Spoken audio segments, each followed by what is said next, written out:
나의 전부가 움직이는 감동. 어느 날 부산에 사는 분에게 전화가 왔다.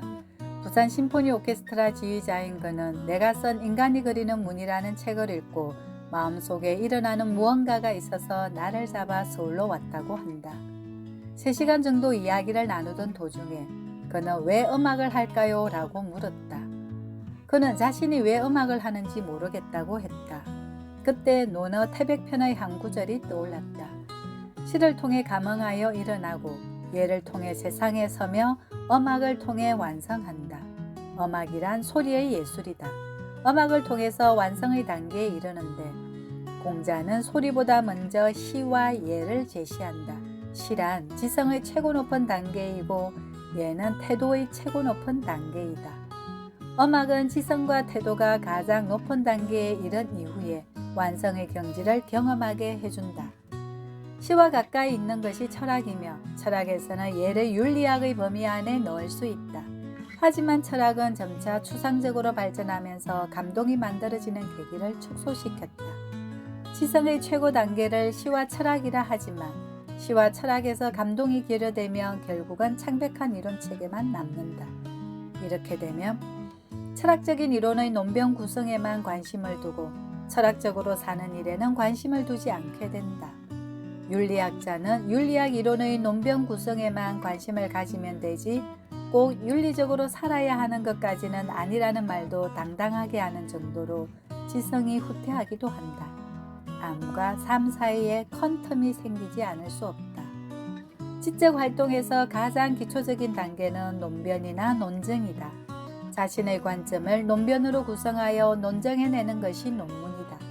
이런 논문을 정당화하는 것 절차가 심사인데 그것을 디펜서, 즉 방어라고 부른다. 논변, 논정, 논문에서는 주로 공격과 방어의 기제가 작동한다. 무너지지 않으려는 자와 무너뜨리려는 자 사이의 경쟁이다.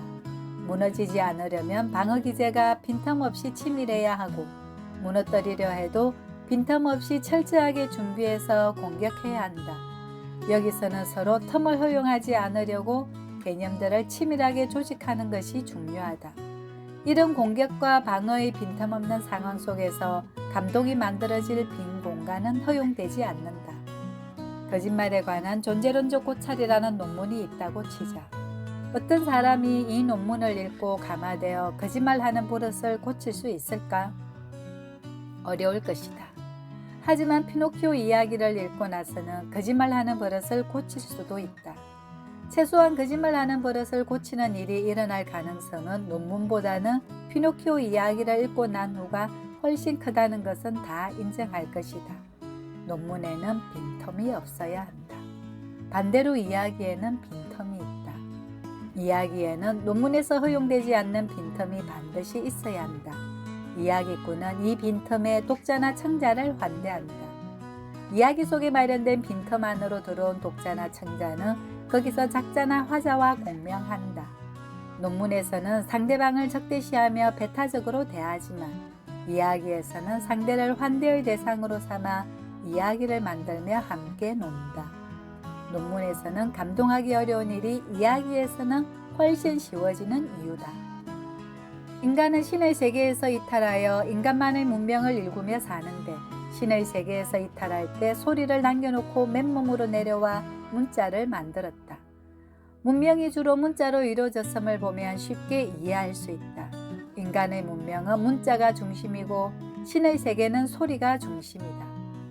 그런데 인간 가운데 몇 명은 인간 세계에 적응하는 것보다는 신의 세계를 그리워하는 일에 더 바쁘다. 신의 세계를 그리워하는 사람들은 논변이나 이야기보다는 소리 쪽으로 더 기울어져 있다.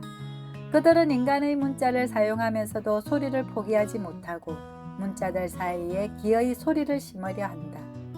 인간의 고향이었던 신의 세계에 대한 그리움이 특히 강한 사람들, 바로 시인들이다. 이야기보다는 더 높은 단계는 시다.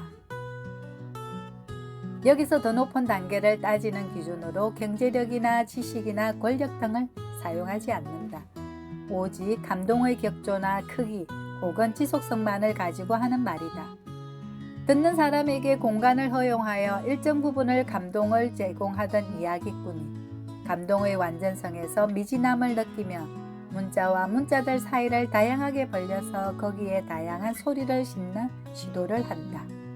독자를 배려하느라고 마련한 공간에 소리가 심어지면 공명의 정도는 그만큼 커지고 강해진다. 그래서 훈련된 지성이 시적 충격을 받으며 어떤 부귀영화에도 눈길 한번 주지 않고 자신만의 질서를 창조해내며 거기를 미련하게 걷게 되는 것이다.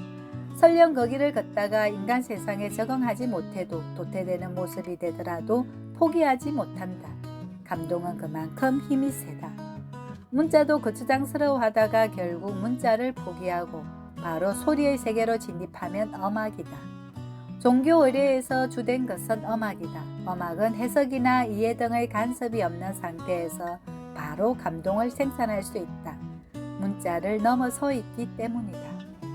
교육의 효과가 최종적으로 드러나는 모습은 변화가 일어났느냐 일어나지 않았느냐 하는 점에 있다. 변화를 일으키는 힘은 이제 이해 자체에 있지 않다.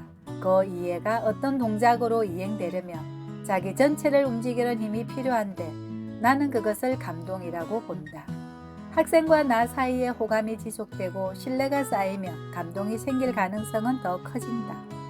교육자로서 사는 사람들이 학생들의 신뢰를 얻는데 방해가 되는 언행을 하지 않아야 하는 이유이다. 나는 성직자나 부모도 마찬가지라고 생각한다. 신뢰를 쌓는 데에 방해가 되는 언행을 하며 신뢰가 충분한 관계를 형성하지 못하고 그 관계에서는 감동이 만들어지지 않고 감동이 만들어지지 않으면 감화력을 발휘할 수가 없다. 의미를 드러내는 데에 장기가 있는 한자 모양을 놓고 보더라도 감동은 머리나 가슴 등 어느 한 부분이 하는 일이 아니라 자기 전체가 움직이는 일이다. 어떤 말이나 어떤 대상에 대해서 깊게 감동하며 심도 말리지 못한다. 자기 전체를 움직이는 힘을 받기 때문이다. 특히 자신이 자신에게 감동하며 삶 자체가 기쁨이며 열심히 해야겠다는 결심을 하지 않고도 자연스럽게 몰입할 수 있게 된다. 우선 실험적으로 자신을 자신에게 설명하는 일을 시작해보자. 하나하나 자신을 자신에게 설명하고 설명하는 자신과 설명을 듣는 자신 사이에 신뢰가 쌓이면서 자신이 개선되고 점점 단단해지는 느낌을 스스로 받을 수 있다.